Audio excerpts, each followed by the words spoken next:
যেখানে গাজাবাসী খাবারের জন্য কারাকারি করছে একটু আটার জন্য, আর সেখানে আমরা খাবার কত নষ্ট করি।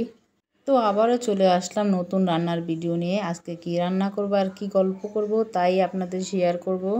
তো আজকে আমার সব পছন্দের রান্নাই আজকে দেখাচ্ছি। এই যে কচুর শাক আজকে নিয়ে আসছি, আর সাথে আছে সাটকা ইলিশ, আর আছে কাঁচকলা। আজকে সেই খাবার রান্না করব। আমার আম্মু সব কিছু কাটাকুটা করে দিচ্ছে আর আমি রান্না শুরু করে দিলাম।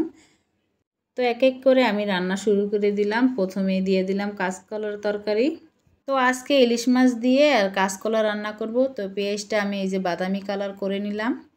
এদিক দিয়ে মশলাগুলো আমি কষিয়ে নিলাম আর একটু আলু ভাজা করে নিলাম আমার বেবির জন্য। ওর অনেক কান্না শুরু করে দিয়েছে খিদার জন্য।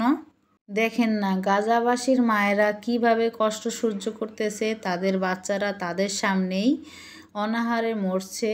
এতদিন ভয়ে ছিল যে কখন না বোম বিস্ফোরণ আসে, তাদেরকে সেভ করব, তাদের উপরে কখনো জানি ইট ভেঙে না পড়ে। আর এখন বাঁচার পরেও খাবারের জন্য মরে যাচ্ছে। বাচ্চাগুলো মুখের দিকে তাকানো যাচ্ছে না, আত্মা বেরিয়ে যাচ্ছে। কি করব আমরা? মায়েদের কষ্টে আর নেওয়া যাচ্ছে না। যেমন তাদের অবস্থা খারাপ, তেরকম তাদের বাচ্চারও অবস্থা খারাপ। আর কি করব? তাই আল্লাহর কাছে সবসময় এটাই বলি যে আল্লাহ পাক, আপনি গাজাবাসীদের উপর রহম করেন। আপনি সাহায্যকারী, আপনি সাহায্য করেন। আপনি ছাড়া আর কেউ নাই। হে আল্লাহ, আপনি অনাহারের মুখে খাবার দিয়েন, তাদের মাথায় ছায়া দিয়েন। আল্লাহ আপনি কিভাবে করবেন করেন জানি না।